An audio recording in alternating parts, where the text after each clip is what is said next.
Warning, the following episode of Blackwell Podcast contains spoilers for all episodes of Life is Strange. Got it?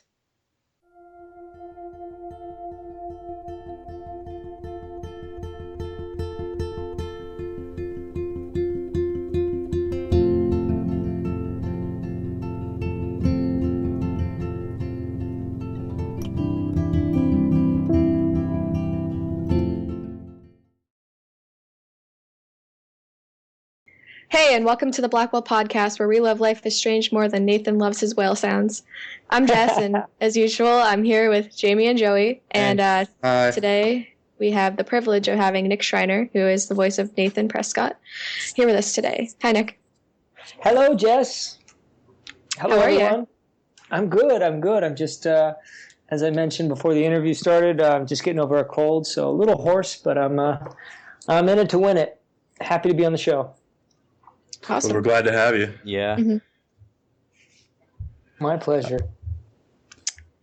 So could you introduce yourself a little for us? Oh yeah, introduce myself a little further. My name is still Nik Shriner, still the voice of Nathan Prescott, along with Daniel, the geeky foreign kid or the creepy foreign kid, and Trevor and one other guy whose name I can't remember. Luke, yeah. Thank you. I'm a voice actor. I'm born and raised in Los Angeles, where I live now. I also am a stand-up comedian and screen actor as well. And I love Life is Strange. I love I love babbling, as you can tell, and I love playing Ultimate Frisbee. Awesome. Sweet. So what got you into acting? Well, my father's an actor and my mother's was an actress. I'm actually a third generation actor and comedian.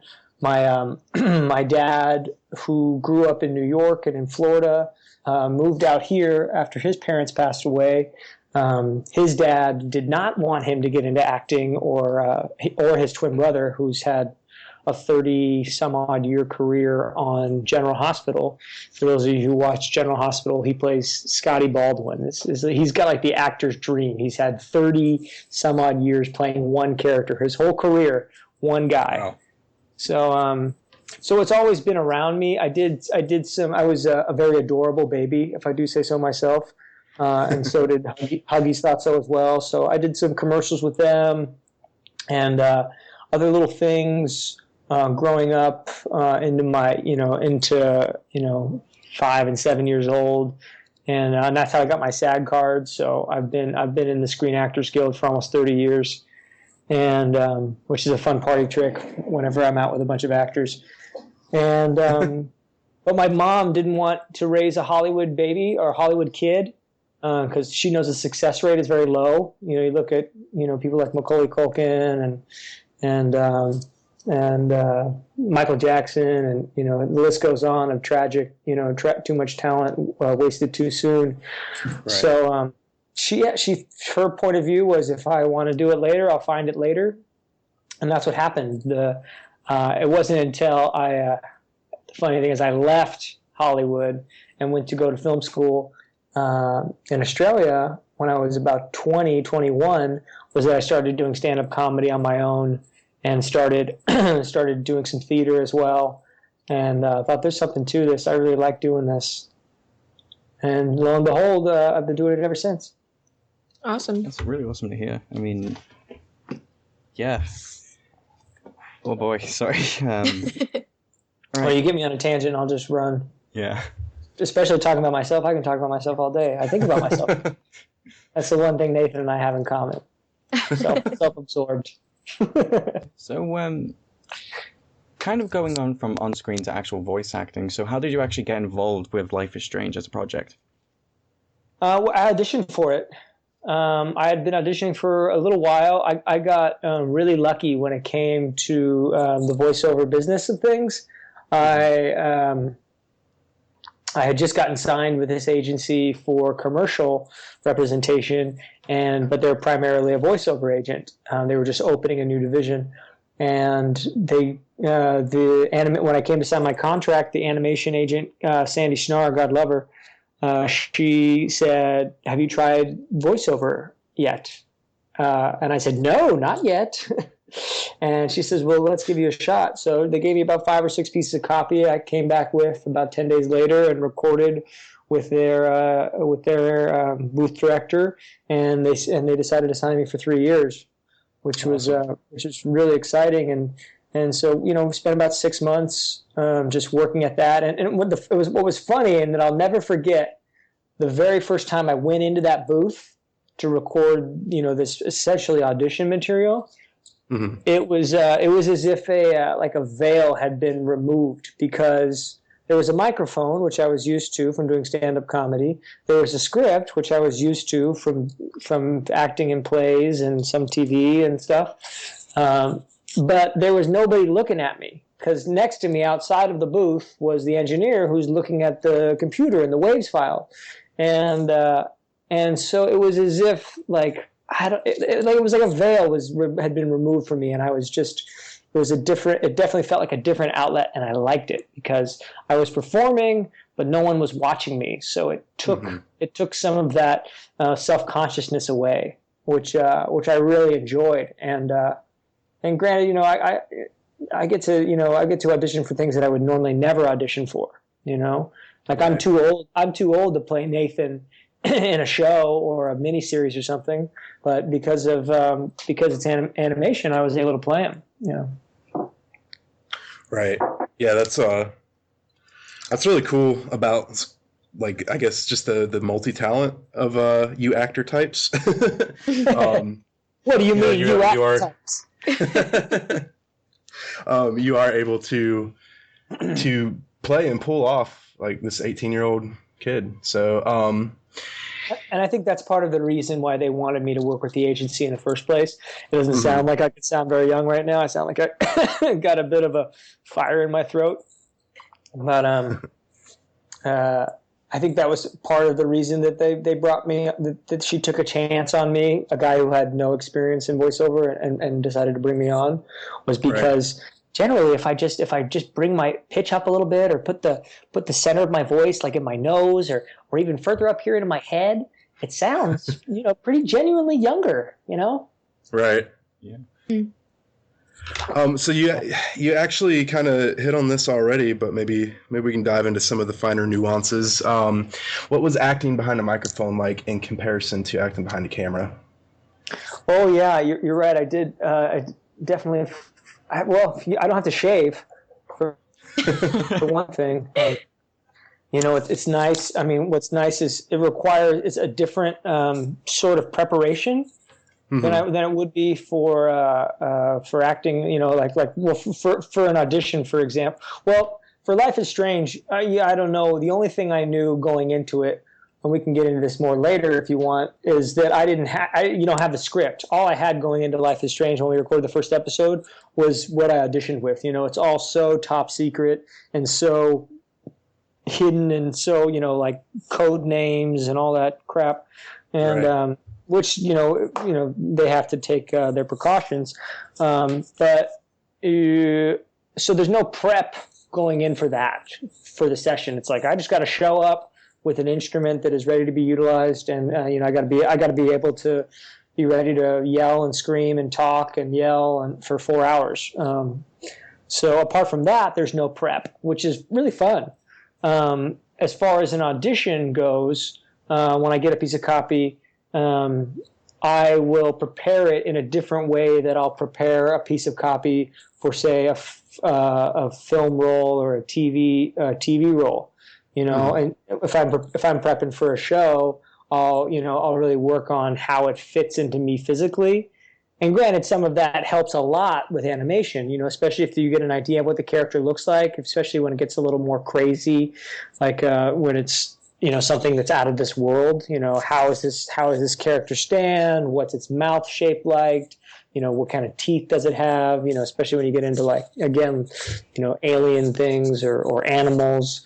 But when it comes to auditioning for and working on voiceover and animation, is you don't have to have it memorized. It's fabulous. because the trick in acting for TV and film is not acting. You don't want to get caught acting. Whereas in voiceover, it's very technical, and there has to be levels, and you have more freedom to really paint it with different colors, as opposed to the style of acting now, which is very throw it away, nothing matters, flat. Right. I never thought of it that way. Mm. All right. Yes. So, how much of the story did you know from the beginning? I knew only what I could gather and make assumptions. Only what I could gather and make assumptions for. I'm seeing if I can find the original sides here. But basically, yeah, I knew nothing but what they were telling me about Nathan. Actually, I bet if I look at my email. Sorry, I'm making your editing harder. It's fine. Let's see. I'm trying to remember what the code name was.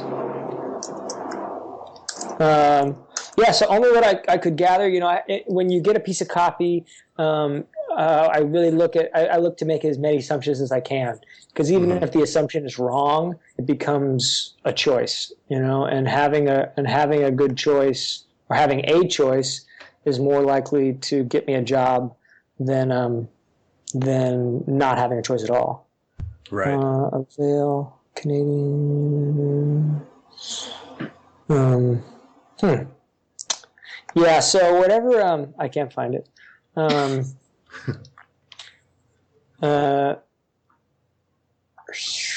Yeah, I'm sorry. So, yeah, all I knew was there was just maybe 5 or 6 pieces of dialogue from that first audition. There was the breakdown scene in the bathroom that kind of kicks off the whole story when Max saves Chloe. But I could gather that and they probably gave me a little blurb saying Nathan is this self-entitled rich kid who thinks he owns the school and can do whatever he wants. His dad owns the town and a lot of the people in it. And there was a rough sketch of Nathan as well. But that was it. Did you get to play the game, like the entire game, or? I haven't played the game yet. Okay. I have a code to play the game, but it's something I've been saving to do on Twitch. Oh, that's cool. smart. Oh man. Yeah, so it'll be fun.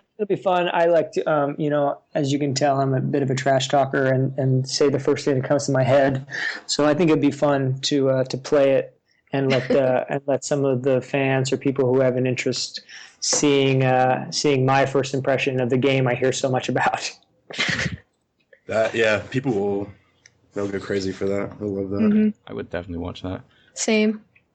Right, so Well, we'll have at least one, then you guys will at least be my 3 watching it. yeah, Right. definitely. So as the story progresses, we kind of find out a little bit more about Nathan's character and kind of how troubled he truly is. So what was the challenge portraying Nathan as a troubled character within the game? The challenge by playing Nathan as a troubled character. Mm-hmm. Well, I think that everyone's troubled in some way or another. It's just whether or not how it manifests. And for Nathan, everything starts to bubble up. Especially when he gets caught, and we find out that when he's trying to cover things up, and it comes out, and there's also we find out that he's even more in over his head than we know, and that it's not all him. So I didn't find much trouble being playing troubled. I just wanted to play the circumstances of where he was. That he's this guy who's busted and who's been leading sort of a double life, and just what that would be like for me, and how I would act. Did you have anything that like kind of put you in Nathan's perspective? I had a tough time in high school. High school certainly wasn't easy. I don't think it's easy for anyone. But I had a tough time wanting to be accepted, not really knowing who I was or what I wanted to do or what I wanted to be or even what group of friends I fit in with. I remember for me, I had, friends in every, I was friends with all the different cliques, but not in any one. And I think that was because, I was afraid to let my guard down and just be who I was. And I think Nathan has a tough time with that too. He thinks that he, like a lot of people, are afraid of not being accepted. Right. Just by being who they are, so that they, want to keep people at arm's length. So were you able to? Oh, sorry. No, just hidden by their own insecurities. Right. So were you? We are supposed. What do you say? We are supposed to talk pseudo. Pseudo intellectual. That's for the everyday heroes bit. Okay, well, I'll get a jump start on it. Okay, that's fine. So were you actually? So was Nathan the character that you related to the most out of Life is Strange, or was there another one? And why? What character did you relate to? Well, and again, I've only seen little bits and pieces. I've seen little bits on YouTube, and I've heard little tastes from other sessions. But I think that Nathan and Max are a lot alike in that, in their hiding behind their insecurities, and so I think I did relate to Nathan a lot, but also to Max, plus because I've always wanted to have superpowers. I always imagined superpowers I would have. I remember drifting into Fantasyland a lot. And I think that I definitely have a fantasy have lived, especially in high school, in a fantasy world. So I think that between Nathan and Max, I'd relate a lot to them. Okay, Great. Cool. So this question is the big question that we ask everybody this question. Whoever's on our show, we always ask them it. So wait, just sorry to interrupt you, Jess. Are you familiar with the ending, Nick? I'm not completely familiar with the ending. But I've heard through Twitter. Twitter's been such a blast. So anyone who's listening, who's reached out to me on Twitter, saying kind words, know that I appreciate it. So I've heard a couple points. I've heard two different endings. Okay. It sounds like there are multiple endings because multiple things can happen, right? Well, there's the two. There's the two endings. There's two. Yeah. Sorry. So I have heard the two endings. Okay. All right. So not very specifically. This is like in Twitter characters. Oh, okay. However, okay. It's the amount of spoiling you can do in 114 characters. That's how spoiled I've been. I love the idea of being spoiled. Like spoiled and spoiler are two so different things. Like, I've been spoiled with a spoiler. So now the big question. I was going to ask, what have you heard, so that I know what I'm asking. I've heard that Nathan gets killed. Okay. And then I've heard that I can't remember what the other one was, kind of vague, but where I lent was like in one version Nathan dies, and in another version he doesn't die. Okay. Okay. Am I warm? That is correct. I love how people are like, he doesn't know. How does he know?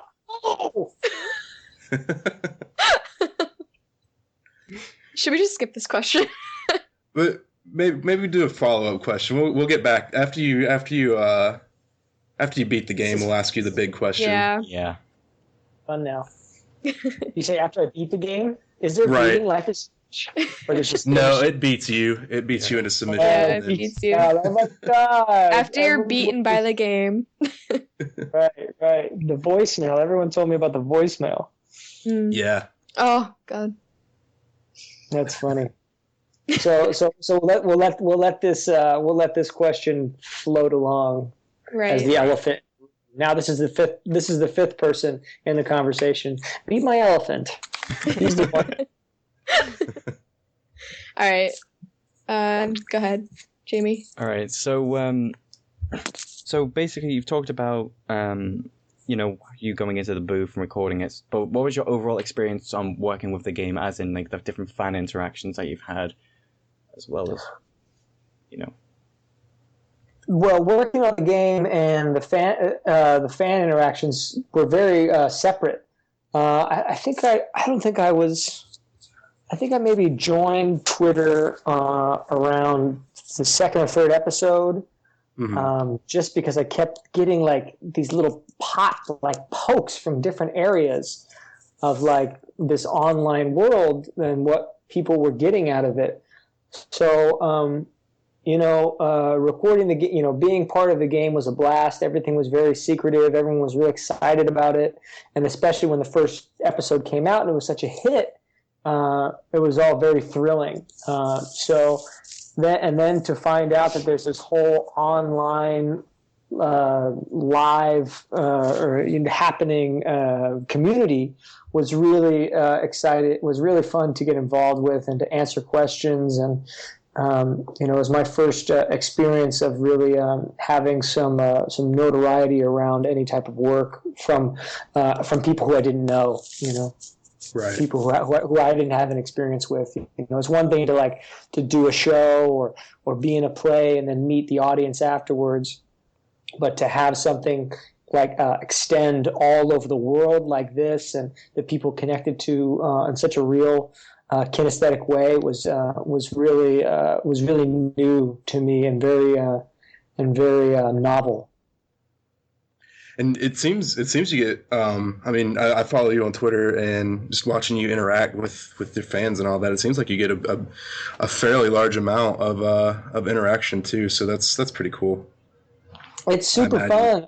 I love it when people share stuff with me. The art that they've made, or even just especially like I mentioned before, like with the last episode and that voicemail. I mean. It didn't. Everyone seemed very genuine in how it affected them, and I had no idea that it would create such an impact on so many people. It was very touching that people were so affected by it. Yeah, it's one of the harder hitting scenes in the game. Definitely. Yeah, kind of messes all of us up. Yeah. I find that so amazing. Not in like you're affected by that, but just that a game like this can do that. Mm-hmm. It's really neat. I think it just goes to show how far the gaming industry has come and how much people are willing to open their hearts up to a game and be touched. Right. Yeah. It kind of. I mean, I don't know. Don't nod. They're not the first of this kind of like choose your own adventure style game. But in my opinion, and in a lot of people's opinions, I think I don't want to speak for them, but I think they've done the best job of just kind of narrative driven, just like really making an impactful narrative that goes beyond just the game itself. Yeah, I think the writers did a really fabulous job, to have that narrative be so raw and real and so many twists and turns. Again, I'm not privy to all of them because still haven't played, but from what I have noticed and even going in to even for me, like recording, sometimes there would be months in between sessions, and and there would be times where I would make up my own story around Nathan, because again I come in and I have on a page it's like a spreadsheet of it'll say Nathan down one row, and then the line down, and the piece of dialogue down the second row, and then maybe just a little tiny wince of what's happening, like or who he's even just who he's talking to. So it's not like a regular script where I'm seeing both pieces of dialogue back and forth.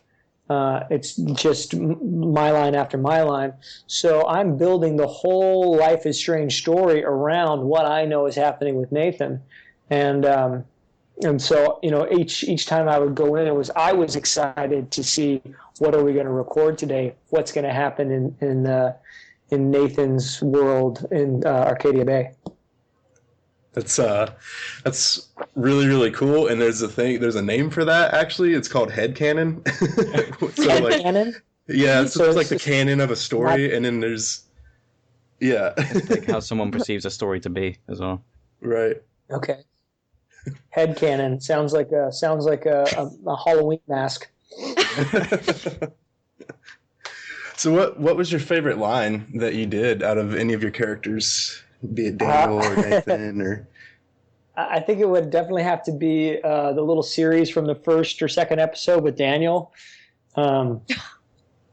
It was the very first day we went in was a really busy day, and that was the first and only day that I recorded with Ashley Birch and what's our friend? Oh, she would kill me if I. Hopefully she doesn't listen. Who does the voice of Max? Hannah, Hannah, of course.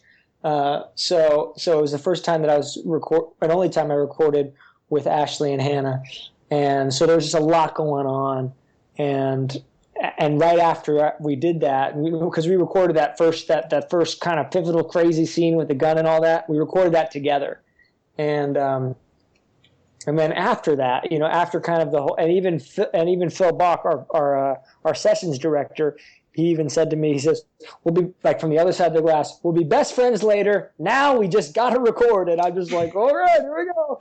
And, so we jumped in there and then he said, okay, they had to kick me out and do something else before there. Cause, it's all sectioned in 4-hour blocks. So they were looking to like overlap our 3-4-hour blocks and still be able to get us all at the same time and then do what they needed to do. So while I'm sitting waiting, he gives me Daniel. And I'm like, all right, I didn't even thought about doing another character. But sure enough, I'm game for anything. And I was reading and it said on the top, Daniel, a foreigner from Spain. And I'm like, Spain, like Spanish, like Puss in Boots, Spain. That was my only reference of what a Spanish accent would sound like, and I don't even know if Puss is from Spain, or where does in Shrek, he just lives in Shrek land. So I was just kind of doing that with that, and eventually we get in, and we recorded all of Nathan, and now we've got some time to do this Daniel stuff, and I'm on the booth, and I'm thinking that the guys on the other side, Phil, the booth director, and all the other engineers with them are working on stuff. So I'm just kind of starting to play with this voice of this kind of this kind of weird cookie dude, who's kind of kind of creepy, but also very he's jolly. He's a big guy. He looks like he's kind of jolly. But to top it all off, the guys who we've been hearing all morning, Michel, the dudes from France, they're talking, with a real French accent, Nathan sounds so cool, make sure that maybe a littering on this part, but more passion here. So I'm got this fake Puss in Boots accent in one ear in my head, and then I've got these real Frenchies in my other ear.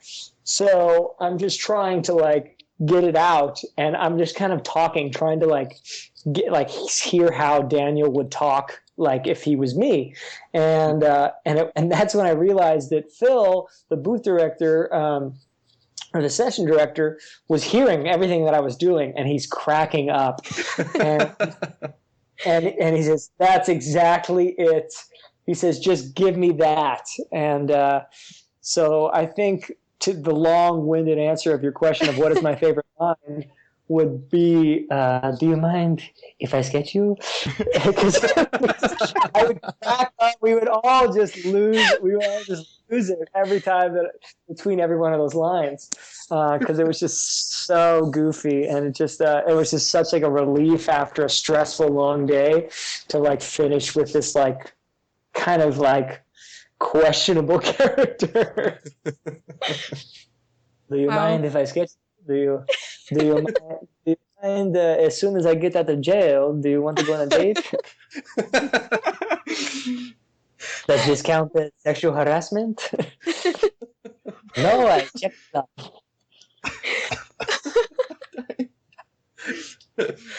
I almost don't want to move on to the next question now. All right. We won't ask you to do the rest of the interview in your Daniel voice, but I'm tempted. Well, it's funny because I think because Daniel comes back in a later episode, and he gets tough at one point, if I remember correctly, or he kind of offers him, doesn't offer himself, but he tells Max how much he means to her, or she means to him, and it was really challenging keeping the voice straight because it was never the accent was never really dialed in. It was always a mixture between French and Spanish. It was a mixture between Michelle, our director, and Puss in Boots. You know? So I think later in the episode, I felt a little more self-conscious about the voice. Like, I hope no one's giving me crap about. I hope we never know where he's actually from. So maybe he's got a French father and a Spanish mother. Cat mom. Cat mom, right? All right. So, what was it like to voice such a controversial character within the game? I loved it because I got more attention. No, it was fun. It was fun. That was really fun. The arc to see, how much people hated Nathan. I loved because, in the first few episodes, he was really hated when everyone thought that he was and he was the one who accidentally overdosed. Oh, sorry, spoiler. I'm getting spoiled with all these spoilers. That's why we put the warning at the beginning. It's fine. I'm starting to stink from all these spoilers. Stupid. Stop me right now, Jeff. But I really loved being hated, not just because of the attention, but because it made people feel something. There's something to be said in art. If you could, if you make someone feel something, you've done your job right. And I really enjoyed that. You guys must have hated Nathan to start, right? No. Starting out, Jess. I can see you, Jess. I think everybody hated Nathan at the beginning. Yeah. I was kidding, by the way. You did hate him. I didn't like him, but I mean. Oh my God, you are backpedaling like a. I will say. So it was really fun. I mean, I remember one of the first pieces of fan art that I saw was a picture of Nathan next to a picture of Baratheon. What's his name from Game of Thrones? Joffrey. Joffrey, yeah. That was hilarious. Yeah, and it said beneath it, same person. I think that's what I have up on my Twitter stuff. And I was just like, yes! I was so excited to be compared to someone that I hated so much. That people hated me as much as they hated Joffrey really made me feel excited. Because if you're going to play a bad guy, you might as well be hated. You know what I mean? Like bad is good, there are bad, like Joffrey, we love to hate Joffrey. How much did we love it when he drank that poison and turned blue, I know. Still haven't seen that yet. Nope. Oh, spoiler. I'm really thinking now. Yeah, you just outed yourself. You need to catch up on Game of Thrones. I know. Tomorrow. Anyways, but I think that's why, we as audience members, as much as we love to love our heroes, we love to hate the villains. And, in the first part of the game, and I think that was one of the most, a really fun twist was, and I think that's why the voicemail probably hit people as close to their heart as it did, is because it swung Nathan to the other side of their heartstrings, Right. Mm-hmm. Yeah, that makes sense. I guess, like you said, if you are playing a villain, do it right. Yeah, and I got to play a villain on stage when I lived in Brooklyn, and I had so much fun with it because being bad can be because the hero the villain doesn't know he's bad. You know, that's the best. Right. That's the best part. Is the bad guy has reasons for everything that he does. You know, the bad guy thinks he's good or thinks he's justified. You know, he doesn't go off being a bad guy just to be a bad guy. I mean, sure there are certain characters who are sociopaths, like the Joker or the Riddler or Tom and Jerry. Some know that they're bad, you know, or even Daffy Duck in a way. However, most bad characters are doing what they think is right or doing what they want to do because they want to do it, you know. And so I think to get to play it like that and find these justified means, like to choose, like, oh, this is why I'm doing this, and like to make sense of it is a lot of fun. It's a lot of fun to play bad for me. I really have a good time doing it. Right. Plus, because I'm so good in my it's like gives me a breath of. Jamie, what were you going to say earlier? Oh, I forgot. Is that important, Jamie? No, it's just. I'm just a great listener. I'm just not a great speaker, so probably we're just listening, just taking everything. All right. You should have a podcast. That's okay. Right. That's all right. You've got backup here. Yeah. I've got a great co-host with me. So before we move on to the fan questions, are there any upcoming projects that you're in that you can talk about? Well, we've already briefly talked about what we're going to do with Twitch. I've actually been coordinating with some of the Square Enix guys to sort of help coordinate that and do it right. So that'll be coming up. Hopefully in the next couple months, we'll be able to record that first episode and see how long did it take? How long do you think it takes someone to play the first episode? 2 hours, something like that, right? Yeah, it depends. There's a lot of like smaller, like kind of just world building stuff that you can look at, and so I guess it just depends on how like detective you get. Mm-hmm. Like if you do turn over every stone. Right. Like if you take your time. Yeah, so maybe 2 to 3 hours if I was making pace. Mm-hmm. Right. Yeah, I would probably move quickly through it. It's like, where is Nathan? Let's find him. Yeah, so definitely that'll be coming up. I'll keep everyone in the loop on my Twitter about that.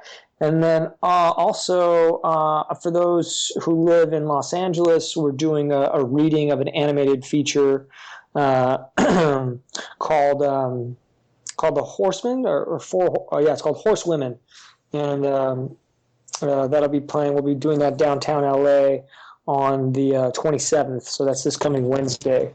I'll be playing the Antichrist. So another good guy.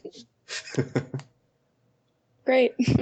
Well, awesome. So I guess listeners, if you're in the LA area, make sure to check that out. Mm-hmm. Yeah, it's all up my Twitter. So feel free to come out and yeah. I'll get my plane ticket right now. I'm just kidding. Are you in Massachusetts, Jess? Yeah. But I've been to LA before. I actually I met up with Hannah there once before. Oh, cool. Mm-hmm. Did you guys go golfing? No, but she told me about that. Did she? Yeah. That's funny. Yeah. Yeah, she said you were a good golfer. Yeah, she said I'm an excellent golfer. Like all self-important white guys, I'm an excellent golfer. That's funny. Oh, she's so sweet. Yeah. Yeah, she really is. All right, so next up we have our fan questions, and this is questions we announce. We're taking questions for our next guest, and then we get them emailed or sometimes tweeted at us, etc. Mm-hmm. So thank you to everyone that sent in questions. Our first one is from Taylor, and she's actually a very huge. Taylor, what up? Nathan fan. That's why she gets the first one. Right. Jess, are you snack? What? Did I see you snack just now? No, I turned on my light. Oh, I thought I saw you eating snacks. I'm like, No. what kind of snacks you got? I want some snacks. Snacks. The only thing I got here is my drawing. You're drawing? Yeah. You've been drawing? You've been doodling while we've been talking? Am I boring? No. I'm being a bully. Taylor, what about Taylor? What's up, Taylor? Oh, so Taylor wants to know, what do you believe the relationship between Nathan and Victoria is like? I think they're secret lovers. No, I like to think that they're like old best friends. You know, I have a feeling that probably their parents are good friends, and so that they've like always been around each other, that they just, you know, that they kind of have the same, you know, their parents run the same social circles, so they, you know, feel safe around each other, and that, you know, it's better to misery loves company in that way. You think that answers the question? I think that's a good anscer. Yeah. I hope she's satisfied with that answer. I think if that doesn't satisfy you, I think they probably had a couple drunken kisses as well. little secret midnight smooches that neither know how to make of it.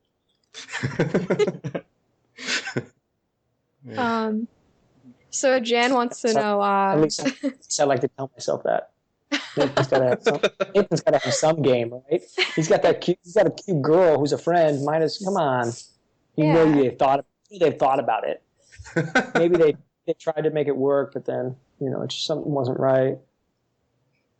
Yeah. A few things got in the way of that. Yeah. Whoops. So anyways, Jen wants to know, what is your favorite characteristic that Nathan had? Hi, Jen. My favorite characteristic that Nathan has. Oof. I can't think of anything that I like off the top of my head about him. I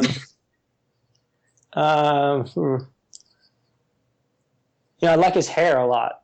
I think his hair looks really good. He's got really nice, a really good kind of like a white guy fro thing going. I like how it sticks up with a little hair that comes down.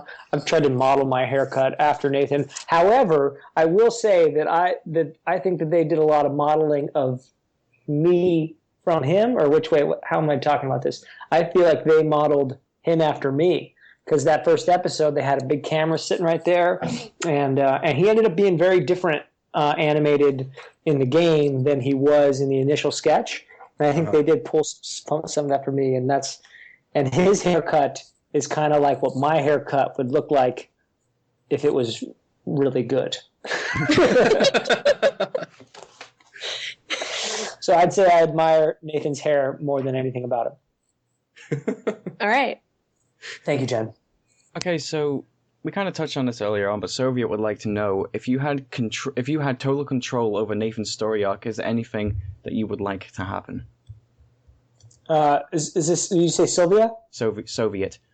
Soviet. Yeah. Is that a person or a place? It's a person. Person. Soviet. Yeah, I think that. The actor in me would like to have more Nathan stories so that I could have had more booth time. That's back to me being selfish. I think that I couldn't have asked for a better storyline for Nathan, because he, like I said earlier, he went from one side of the pendulum and swung back to the other. You know, we hated him, and then we felt bad for hating him, and we loved him. At least some people, I think, did. So I think that a character couldn't ask for more of a swing. You know, if that makes sense. Yeah, makes sense to me. Yeah. Yeah, so I wouldn't change anything.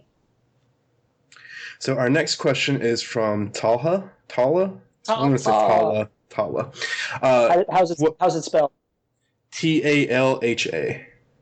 Talha, I think. Talha. Oh. I had too much coconut water. I'm hungry. Too much coconut water and too much Tylenol. They would like to know. Tell me. Stop me. Just get me to stop talking quickly.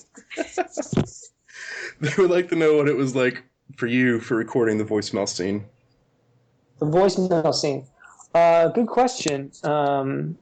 It was unexpected. I didn't know what was going to happen. That was it. There it is on the page, little block of stuff, and there's a lot of ellipses. A lot of dots to kind of fill in with my own, experience and kind of, emotional rhythm and wave. So it was, again, I didn't know that that's what would be happening until I was standing right there. But it was emotional because I knew this was the end, and it's different. It was because in the recording in the booth, it feels very much like a fishbowl. In this small padded room by myself, and there's just a big piece of glass. It feels like the orca. You know what I mean? On the other side is half a dozen people, and then on patching on the phone is another half a dozen people, and so it felt very vulnerable because I'm alone in this fishbowl, and there's all these people watching and listening around me as I kind of roll through this emotional gambit. But once I kind of let those circumstances pass and kind of let myself, dig into the work and the circumstances of it, it felt much more natural to just roll with it. And it was surprising. I was very surprised, and I was pleasantly surprised that the emotions came when as we recorded it and as we went there. And we didn't do it very much. I think we did it. I think we only did it twice, and maybe a couple little minor pickups. I felt like everyone was very respectful of it, and everyone was quiet and let me kind of have my time with it and ease into it and be what it was. And you never really know, or I never really knew what it was that they were looking for or wanting. I was pleased that what I came up with was something that they were good with. So that's very cool. That is there wasn't like flip the lights on in the studio and Derek was standing there waiting for you or anything like that. Jefferson. Yeah, right. No, none of that. Mostly just like I've tooted his horn a bunch, but Phil Bach and Michelle, but Phil, who's there presently in the studio, was a great guide for me because, for me as an actor, and I think a lot of actors feel the same way, is that it's easy to get tangled in, is it right? Is it enough? Because we're just spokes on a wheel, and the wheel's the whole game. So I wanted to bring the best I could and to learn to just trust our session director and that, he got what he wanted. He's good. Okay, let's move on and trust, because you can drive yourself crazy thinking if something was right or not right or good enough or bad or whatever, getting into that judgment and that comparing and all that negative spiral that I think is so easy for artists to get caught up into. All right. Well, before you spiral out of control, I just want to say you nailed it. It was Nathan was an awesome character. So thank you. That's very sweet of you. I had a blast doing it. I'm so grateful that I got a chance to be part of the game. I mean, that voicemail scene alone just made my opinion of Nathan flip 180 degrees. It just made me reconsider things. And again, I put the big props up to the writers. It was their hard work that really helped it pay off. I did have to ask, do you hold anything against Warren, since there's the opportunity for him to beat the crap out of Nathan in the game? No, I don't. It's so funny. I always think of Warren as such a little bitch. God bless him. It's like Warren. Oh, that little fly. Sorry if I cursed. If that offends anyone. No, I don't. Warren.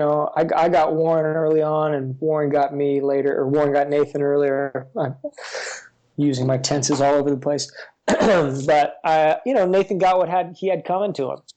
Nathan humiliated Warren in front of the girl he liked, so Warren got to humiliate Nathan. I think is Warren little in the game? He's kind of little, right? He's about the same height as Nathan, right? Yeah. Like height wise, he's like average, but he's on the thinner side. Yeah, he's a little geeky kid, He's a little geeky kid, right? Kid. So he finally, he got his light to shine to beat up Nathan, but I think whooping his ass is, because I have seen that scene. And he really goes. I think he really scares himself and scares Max too. Of like, holy cow! Like, easy does it there, champ. He goes off the rail. So I think it's also a learning scene for Warren about self-control, and he kind of became the monster that he was hating so much. Mauricio wants to know what was your favorite Nathan scene? I think the bathroom scene. Sorry, I'm chewing. Yeah, I think my favorite scene with Nathan was the bathroom scene because that's what kicked it all off. Not only for the game, but also for me. I remember I worked on this audition with a coach. And I think that that little section is what probably got me the job. I really, really just went dark there and for the audition, and my coach Mick Wingert, who's done a million voices, really got me to a good place for it. And I remember it was so funny. Mick said that he says that was absolutely brilliant, but so dark. I hope you don't get it. And sure enough, we know what happened there. But I love that scene. I love that it shoots the game off, and I remember I was really afraid of recording it too, because it is. A lot's happening. He's talking to himself in the bathroom, and there's also the scene. There's the scene that happens if he doesn't save her and she's there dead, right. or lying there, and he's yelling at her and yelling at himself, and has this breakdown. It's just juicy, It's just good and juicy. Mm-hmm. If that makes sense. Yeah, absolutely. Makes total sense. Mm-hmm. Alrighty, so our last question. And I love the Daniel scenes. Oh yeah, Daniel. Anytime Daniel comes back. Damn, Daniel. Daniel's like a cameo. Yeah. It's like, oh, Puss in Boots is coming. There needs to be art of Daniel dressed like Puss in Boots or something. Yeah, I'm on it. I'm sure that will spark up after this interview. Yeah. Oh my god, I feel like this is just a conversation for us. Right. Okay. So our last question is from Matthew, and they want to know, well, taking into account that you do stand-up comedy, are there any particular humorous incidents that happened in the course of your career that you'd like to share? Humorous incidents that have happened over the course of my career? Well, I feel like my career really started when I went to film school in Australia and kind of was out on my own. I was, it's funny that I left Hollywood and left a Hollywood family to go and find my calling in show business on the other side of the planet. But there's a lot of humor in this business that I have to find, because it can be really challenging. to have a game be this successful and then, not record another game for a little bit of time can be like, it's like, whoa, I just had so much fun doing this one. Why can't I do more games? So I think that, it's finding humor and that you never know what's coming. And it, it was very funny to me. And that this game is so successful as it is. And the first game that I've done. So, that's very funny to me. As far as just humorous stories, well, I just told this story at the Moth for NPR, and one of their Story Slam shows, and basically it was an April Fool's story that April Fool's is one of my favorite holidays because instead of gifts, I get paranoid. My mother is like the worst. She always told us that there was this thing called Saint April, and she was, she would prank me like when I was 5 years old when I'd fallen asleep. She put me in my closet. She put me in her closet. So when I woke up screaming, she opens the door and shouts, "April Fools!" And I didn't even know April Fools was a thing. So I don't think that's very fair. She put Post-it notes in my lunch. And anyways, fast forward, now I'm an adult, and April Fools is, I just love to try to top myself every year. And I was, a few years ago, while I was working at this vegan restaurant called Cafe Gratitude, which is very like hippy-dippy, I called in and pretended to be this old woman. I got my manager on the phone, and I convinced her that my poor little puppy, Miss Betsy, this Pomeranian, had just passed away and was just so distraught. And the two of us loved to come to your restaurant and eat on the patio when we'd have our little salads, and we would just love the vibe, as you young kids call it. And unfortunately, Miss Betsy passed away last night, and we was just wondering if before she gets cremated, we could come in and have one more salad together on your patio. Granted, it's April Fool's. I'm thinking like this is like way up. She's gonna know it's me. How how could she possibly buy this? But sure enough, she does. And she says, please hold, right? And right, so she picks up on being hold, and she says to me, hi, yes, just real quick, just to get the facts straight, you want to bring your dog? Yes, Miss Betsy. Yes, Miss Betsy. You want to bring Miss Betsy, who is without spirit? Yes, unfortunately, she passed away in the night. Yes, I'm so sorry. You want to bring her into the restaurant to eat with? Yes, I know it sounds like an outrageous request, and I feel like a mad old woman to ask, but we just love it there, and I'm just not ready to say goodbye to my little Pomeranian princess. She says, and like this is the part where like in any story where at any point where a manager of a restaurant in their right mind would say, "I'm sorry for your loss. I know what it's like to have dogs. I'm so sorry, but we can't have a decaying animal in our restaurant." That's what should have happened at this point. But instead, my manager asks me / this old woman, well, does Miss Betsy smell? And my mind was reeling too, and I totally just like ran with it. I didn't break character for a second. I just said, "Absolutely not. Miss Betsy ate a completely organic vegan diet, and her fur smells like lavender." And she says, "Oh, I'm sorry, I didn't mean to offend." She says, "Well, what are you carrying, Miss? How is Miss Betsy being carried now?" And she said, "She's in an antique basket." An antique baby carriage is what I said. And she said, "Oh, okay.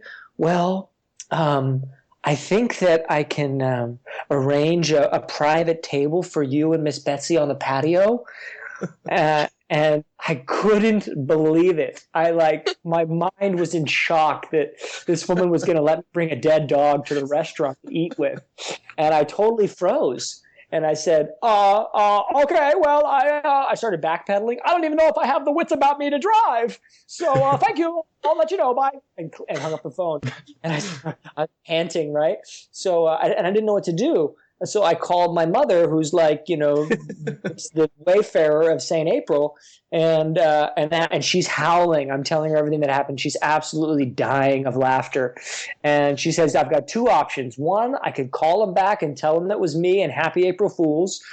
Or two, I could show up and see what happens. So I took the bolder choice, as you may have guessed, and showed up to the restaurant. I get there, and there's no host at the host stand. And it was St. April inspiring me. And I had an idea, so I went to the manager's office where the two managers were back on their keyboards. I said, hey, guys. And they kind of, said hello, but basically just looked me off. And I said, just so you know, there's no host at the host stand. And there's this old woman there who seems very disheveled. And she's definitely she doesn't seem well. And she says that she's looking around she says there's a table reserved for her. And they spun out of their swiveled office chairs and said, oh, does she have a box with her? And I said, no, but she does have this antique baby carriage. It's very cool. And they sprinted out of this office. And I didn't even have a chance to say happy April Fools, right? They're gone. And I look back and they're like running over the restaurant. They're just like sprinting, like dashing all over the restaurant. And they come back. I said, where is he? Where is she? I can't find her anywhere. And I said, oh, do you mean me? Happy Fools. And her brain, both of their brains were like couldn't quite grasp that it was a joke. Like it was like their minds were spinning. They're like, no. I talked to her on the phone. And I said, oh, do you mean me? And she still couldn't grasp it. She had to turn the world the other way for a second. And then she kind of took a breath and realized, oh my God, it's April 1st. That's such an outrageous request. So crazy. And then she got so excited. She said, oh my God, I'm so excited. Somebody got me. Finally. And she said, and I said, yes. I said yes to it. She was not only thrilled that someone had the balls to prank the general manager at this restaurant, but also she was so thrilled that she didn't have to deal with a dead dog patio. So that's about the funniest story I think I have in my repertoire of living in Hollywood dream. So I hope that's what you're looking for, caller. What was that questioner's name? Matthew. What is it? Matthew. Matthew? Yeah. So I hope that tickles your fancy, Matthew. Get you laughing. Were you a contestant at the Moth, or were you the host? No. I was a contestant. I was a storyteller. Did you win? Funny enough, I did not win. Oh, what? I was third up. I was third up, and that story earned me 2 9.7s and a 9.4. Wow. And I was cruising. I had it the whole way through. Everyone's telling me, even at the intermission, oh, you got this. You're going to the Grand Slam. And the ninth storyteller came up and told this great story about ruining his friend's proposal, and it was outrageous, and it was a great story. It was very well told. So he got a 9.4, a 9.6, and a 9.9. So he beat me by 0.1. Wow. But I talked to a friend of mine who's performed in there a bunch of times, and she says, "You went third. You had no chance of winning." So, wow. but it was a lot of fun. I've been working on that story and kind of getting all the nuts and bolts to it. So it was fun to tell, and you just can't beat those crowds. 350 people, packed house, and they're there to laugh and have a good time. Yeah, I love the Moth. Mm-hmm. All right, so now we haven't had this in a while. Yeah. So Jamie, why don't you give us all a reminder of what our Everyday Heroes is? Alrighty.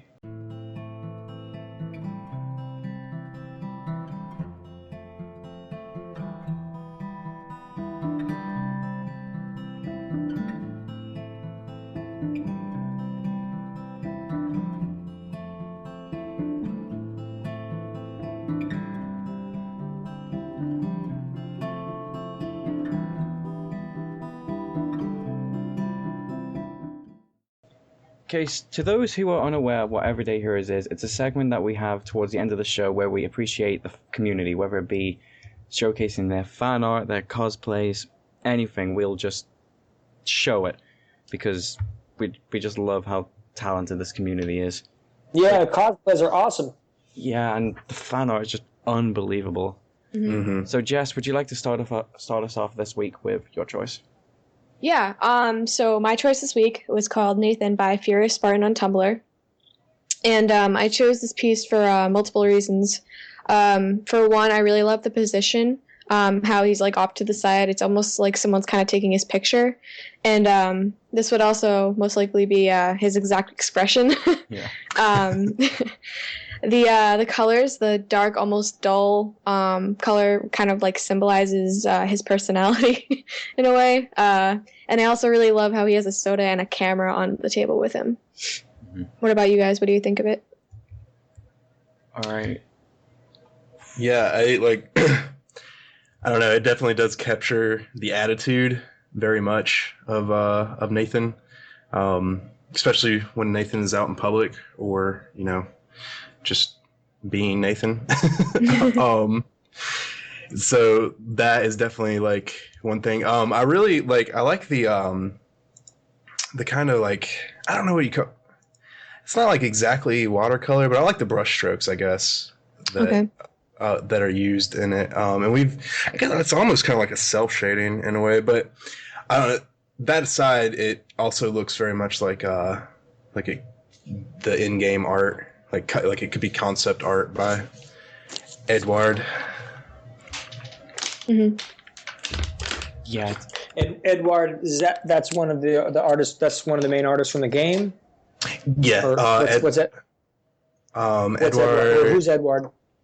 Edward Kaplan, I think, is his name. He's like the. He works for Don't Nod. He's like one of the.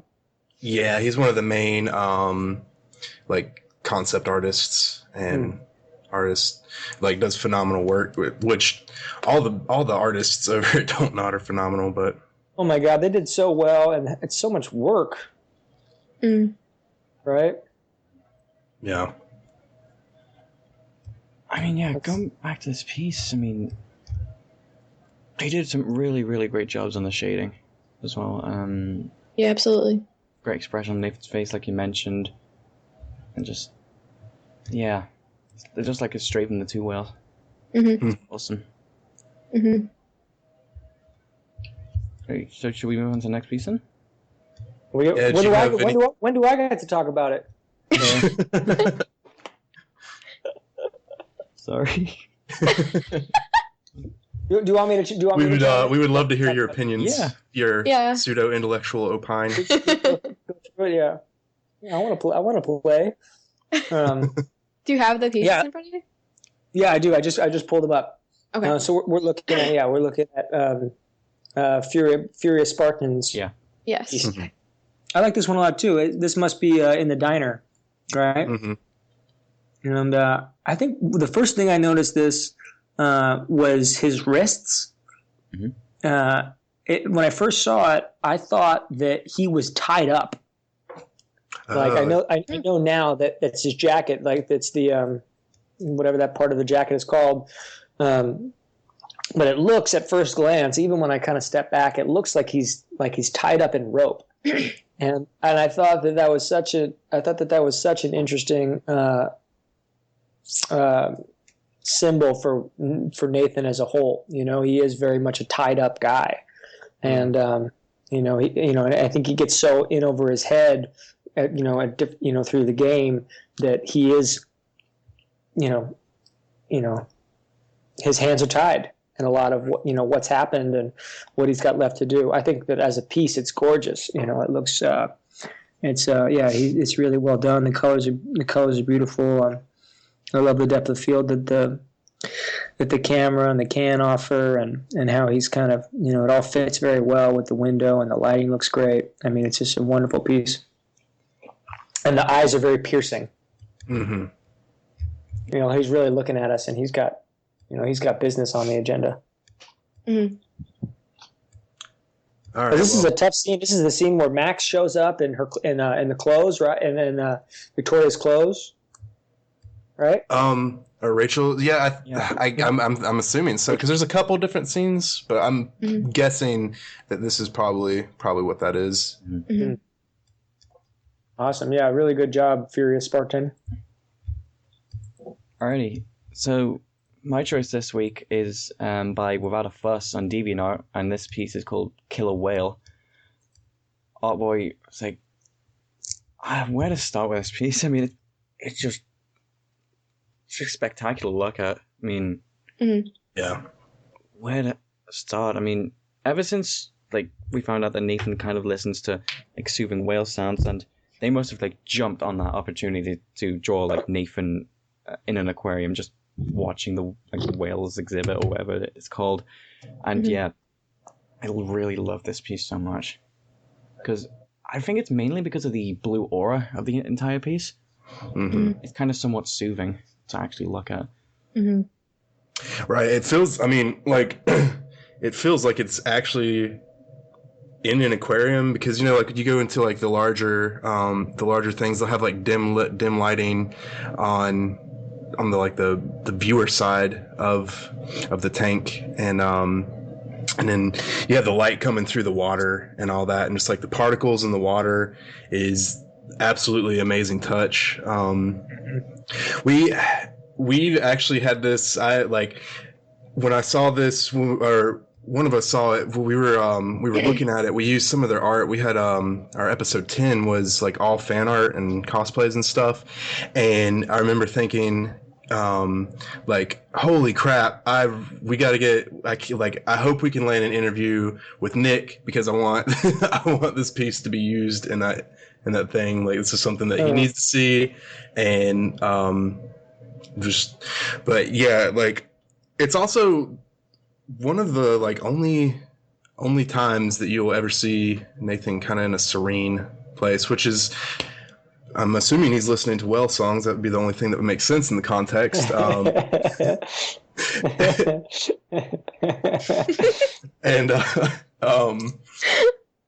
So it's really kind of nice to see that he has that calm, I guess, being that he is such a tragic character and doesn't really get that throughout the game at all.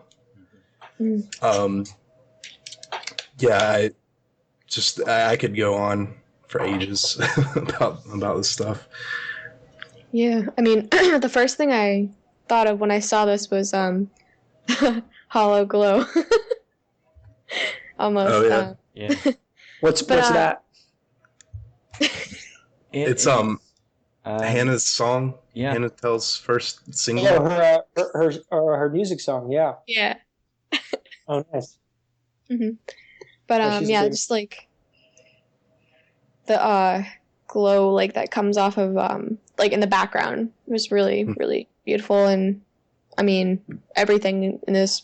This is probably one of my favorite pieces of all time, definitely. What about you, Nik? I like it a lot too. I think that I haven't seen any of these, so it's always fun for me. I'm sure that there's a lot more that I haven't seen. Tumblr I haven't jumped into, which I think a lot of these, I don't even know what DeviantArt is. So that must be another platform. Yeah, I assume. Mainly art based, yeah. Yeah, art. Right. So that type of thing. Yeah, so people didn't really tweet it at me. I haven't seen it. But yeah, I think that this is really fabulous, and I didn't know about the whale song because there wasn't anything directly in it in my dialogue, so I was never really sure like what people were talking about. I remember when that episode, like I got a lot of tweets about, and I remember someone sharing like a whale song, dubstep song with me.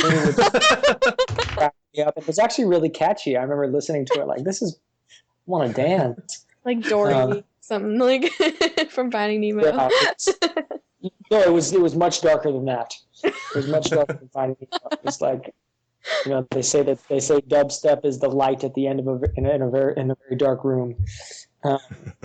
So I like this. This is very light. I think that artistically, it's gorgeous. And I like what you said about the serenity of Nathan.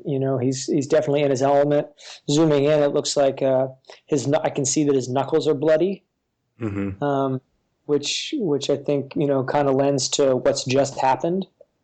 And his eyes are really red, like he's been crying, and it looks like his nose. It looks like this may be right after Warren beat his ass, because you can see like on the right side of his nose. I don't know if that's the shadow, but it looks to me like it's red. It looks definitely like he's been through it, and it's kind of come to his happy place. So, right. For me, I like knowing that Nathan's found a happy place, and I think it's very sweet that it's with the whales. I've got an affinity for whales myself, so. I'm going into story, but as far as the piece itself, I think it's very well put together. I like the blue aura of it as well, and how there's like a whole. It feels like there's space behind the whale, and there's space in front of Nathan. So I like it when a piece of art fills out spaces for me that I can't see, where it prompts me to use my imagination, and so I think it's fabulous.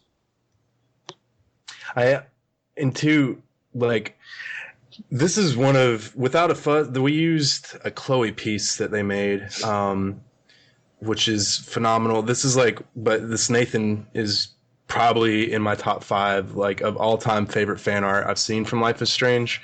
Same. And, like, the thing, too, is, like, they have such freaking awesome mastery of light in, like, doing a digital painting. Because you have like the rainbow effect, the kind of like the refraction through the water, and like it's phenomenal. It's amazing. I want this like just gigantic on my wall. Right, I want this mural on my wall. Yeah, I'd love a copy of this too. I think Without a Fuss should keep plugging away and keep working. For sure. Keep making pieces. Mm-hmm. I'd love to know what it takes to do this sort of thing. Sorry to interrupt you. Oh, because what that program would even look like, Right. Yeah. Because the way that I draw is what we're seeing in Joey's what we're seeing in your choice. Like kind of the sketchy style. This is Nathan Prescott by Karaoke on Tumblr. One of my favorite artists, actually, like probably, I can't like point a particular piece of hers that she's done that I could say is like, okay, this is for sure my favorite. It was hard choosing one of hers. I knew I wanted to use one of her things, but I love the like kind of just the sketchbook style and like the blend of like hard lines with going into more of just kind of like the smudge, almost as if it were a Max's journal look. Like this, it looks like Elysian, the artist who did a lot of Max's journal artwork. It looks like it's like straight out of that. So phenomenal job on that. Like I love it. I love it so much.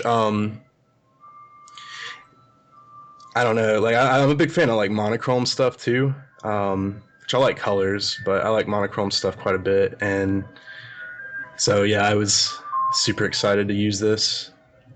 Ice cream truck. Oh, did you guys hear that? Yeah. Oh. Yeah, so there's some background noise going on. I scream, you scream, we all scream for ice cream. At 8 o'clock in the... What? Yeah. My apartment complex is weird. Karaoke's piece. I like it too. Oh, yeah. Jess? What? What do you... What? I love how we're on such good terms. What, Nick? What?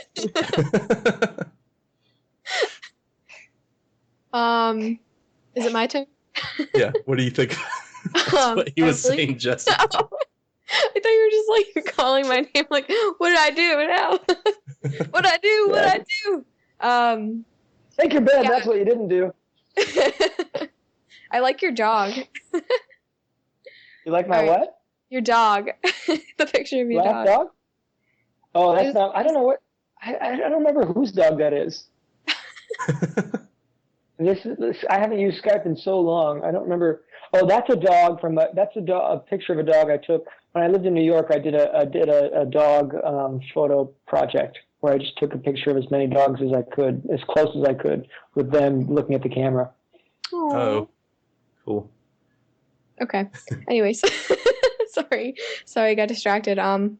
So I really like the contrast of this piece, like how the shadows, like his eyes, his nose, his mouth, and like the buttons and his pants, like all that compared to like everything else. I think it was really well drawn and really well shaded. And I love the expression on his face. It's kind of like almost like he's at peace, but like, I don't know, it's kind of like in a weird way. Like I don't know. I like the position of his body and like how it's again off to the side, like I said earlier. But yeah, I mean, I think it's really well done.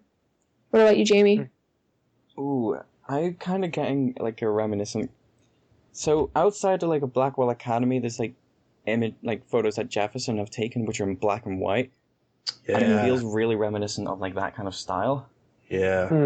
And just looking at it, yeah, it seems like something that Jefferson would take, even though Nathan is fully conscious in this image. Right. Yeah, I love the the black and white kind of sketchbook kind of style. Like, knowing me, I'm a complete 80s nerd, and it just reminds me of one of my favorite music videos of all time. Take on Me. Yeah, Take on Me. I wasn't alive. Take me home. Nathan kind of has that like 80s vibe to him anyway. I like his hairstyle and his dress is like... I like his face. At the height of... yeah. That's because I say it's based on my face. I take out credit for Nathan's good looks. Speaking of face, where's your face? Yes. Are you not seeing me on Skype? No. It's doing the. I think it's because I'm looking at the art. Oh, really? Yeah. Oh, all right. Yeah, kind of going back to the 80s thing. You just reminded me that Nathan reminds me of a lot of a character of like the main antagonist from the Karate Kid. Nice. My God.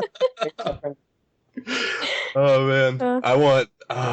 Okay, God, I want to see Max as Daniel and Nathan as. Oh, make it happen, community. Daniel-san. Make that happen for me. Sorry. It's beautiful. Back to pseudo-intellectuals. Yeah. Take it. It's my turn. I like this piece a lot too. I think it's. I think that it's just a really well put together, well balanced sketch. I love how well balanced it is. Like the hard black of his pants balanced on the opposite corner of just a straight white, and how the light is kind of peeling off, is kind of splitting him down the middle. We can see like his right side is very well detailed, where the left side is almost washed out. And, I like it. I mean, it's easy for me to look into the whole Nathan thing because I've spent so much time thinking about him. But the idea of like his, how how he's kind of two-faced in that sense, Mm-hmm. and how he steps in between, he goes back and forth between the light and the dark. And, I also just love, it looks like maybe it's watercolor, some of the shadowing is watercolor, or, up, like I really love, if you look on what we're looking at, the top left side, there's like these two off of his shadows, there's like two other shadows that are just kind of sitting there. And behind him too, there's just like blobs of shadow. And that just fills it in so well. That just fills it in so well for me. It makes me feel really, good that the artist, took some, went outside the box around just a sketch of Nathan. And yeah, his face is, it looks like a place where we don't really see him. Like he looks excited, and he also seems afraid, almost like he's looking up at a tornado, or hurricane. And he's like he looks like he does have some fear. And but yeah, it looks like it was so fun to put together with all the different blending of color, and that whole grayscale is really well done.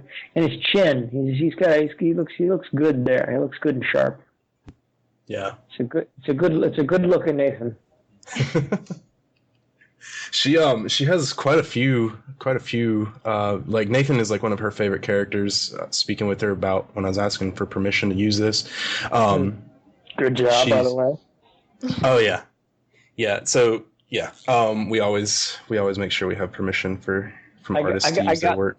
I got in the middle of one of those Twitter battles when I had liked something that someone posted something that someone else had made, and I liked, and I gave attention to that post, and the artist was disgruntled by it, which I totally understand. So, shout out to her and all the other artists, everyone here too, who has posted it, and again, I'd love to see it if I haven't seen it, and I probably would have seen if Kuroki. How do you say it again, Joey? I think it's like a play on karaoke. That's what I thought too when I first saw it. Karaoke, yeah. I think I have seen. I think I have seen some of her other work on Twitter. Yeah, big ups to all the artists, and know that I really enjoy seeing them, and they make my day when I see them too. So, there you have it, listeners. If you have Nathan work, tweet it to Nik. Yeah. And thanks for going through all the work to get permission to share these with me and talk about them. They're a lot of fun. Normally I just talk about them to myself, so it's a nice change of pace. Well, we appreciate you putting on your top hat and monocle and getting pseudo-intellectual with us. Yeah, that's right. So just for context for listeners, that was something I put in email correspondence talking about everyday heroes, because I've made the joke several times that it's me at my most pretentious is when we're doing this art gallery. Joey, I think you could be much more pretentious than this. I think you can. I think this is only the tip of the iceberg for your pretentiousness capabilities. I'll try. I'll try and work on it. Here's to hoping. All right, so thank you, Furious Spartan, Without a Fuss, and Karaoke for phenomenal work. Keep up the work that you are doing. No doubt. Yeah, I think that's it. No. Yeah. So Nik, thank you so much for joining us. It was a blast. This is a super fun episode. My sides are sore from laughing. Yeah. Aside from what? My sides are really sore just from laughing through this episode. Oh, good. I'm so glad. I'm so glad I can make you laugh. Yeah. I've been held up in this apartment all week, so it's nice to have some outside context. We're honored that we are your first contact. I don't know if we're the best contact to have with the outside world, but... I had a great time, you guys. Thanks for having me. Thanks for doing all the work. It's been a blast. So happy that this game has meant something to y'all, and here's to more to come. Absolutely. And let us know when you get your Twitch stream up. We will be sure be sure to be there. Yeah. Appreciate that, guys. I'll definitely send a note and keep an eye on that Twitter. And yeah, thanks again for everything. All right. So we'll hope you get to feeling better, and good luck. On your Thank you so much, Joey. Emma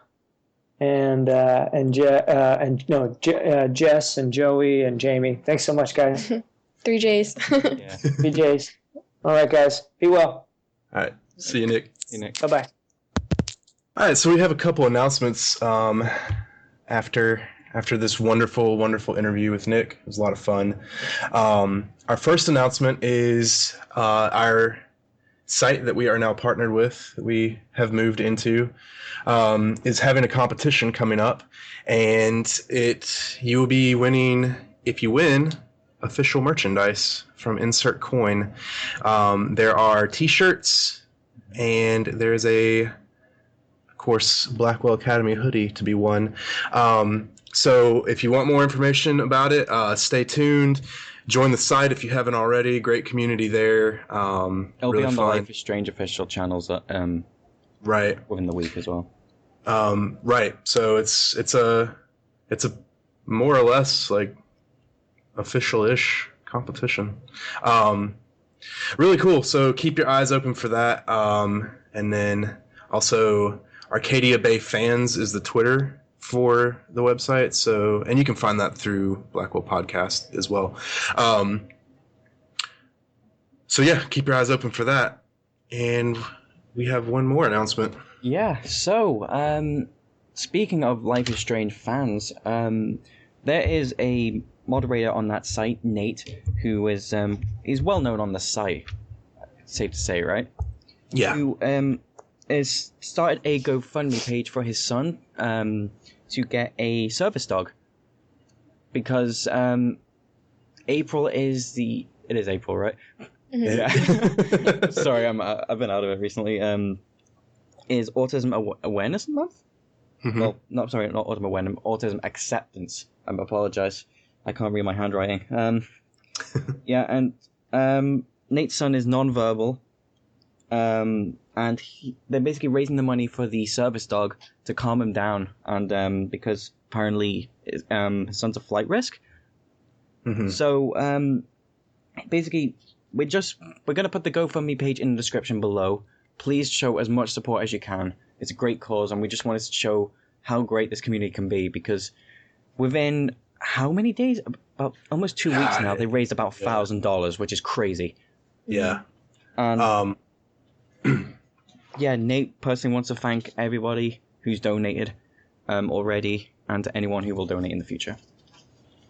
And yeah, to help him out, he's a mod on the site. He runs the Tumblr page for the Life is Strange fans. And he's such a chill dude.